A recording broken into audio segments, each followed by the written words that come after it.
How to repitch time in Soundation. First of all, open your project and select the audio clip you want to adjust. Once selected, look at the top of your screen where you will find a stretching option. Click on it and you will find two important options: time stretch and pitch stretch. Now, to adjust the timing without changing the pitch, enable the time stretch option. This lets you stretch or shorten the clip by dragging its edges. Then, to shift the pitch while keeping the timing the same, use the pitch stretch option. This feature allows you to raise or lower the pitch in semitone steps without affecting the playback speed. As we are using it for repitch, this is the setting you will adjust if you want a higher or lower tone while keeping the rhythm unchanged.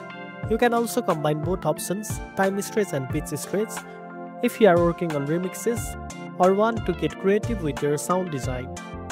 Just make sure to preview your adjustment in real time and tweak them until everything fits smoothly.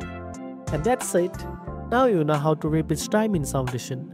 If you found this video helpful, don't forget to like, share and subscribe for more tech tips. Thanks for watching and I'll see you in the next one.